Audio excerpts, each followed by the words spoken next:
There's been over 1 trillion meals served using GMO components, and there's been not a single health problem associated with that. GMOs are a topical issue that receives great opposition from the public. But what are they? Chris Young explains.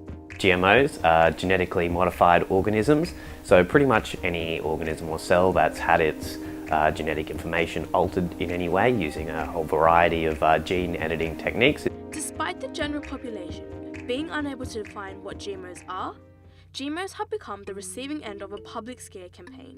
The reason that people are scared is it's off the back of a sustained anti-science campaign by people from like the organic industry. Generally, when you're looking at who has the motivation and energy to do this, you can look at the money, and it's basically the organic lobby that causes GMOs to be demonized. GMOs are a really good litmus test to see whether people understand science or whether they base their views in ideology.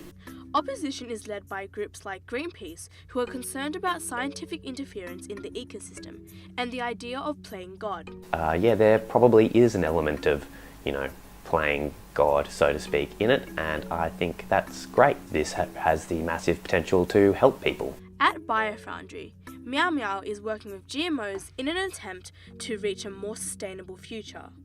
I'm also working on looking at how do we use both conventional and genetically modified organisms to produce palm oil to stop deforestation in Southeast Asia. The endless possibilities of GMOs raises ethical concerns on when scientists should stop. The potential is so vast that I couldn't tell you where it's going to end up. Considering that we can genetically alter cells and things like that, there's some issues with the ideas of designer babies, for example.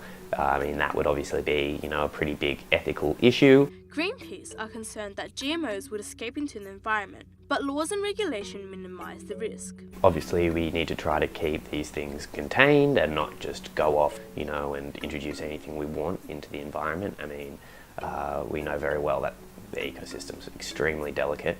Meow-Meow says there's overwhelming evidence to show that benefits of GMOs outweigh any risk. After 1 trillion meals have been served, we know that it's not immediately dangerous. GM has been very successful in doing things like increasing output, increasing salt tolerance, which will be a response to global warming, increasing yield, reducing the need for pesticides.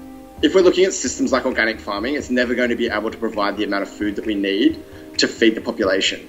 So in that case, we need to look to other ways to do it. This is where we should be putting our money if we care about food security going into the second half of the century.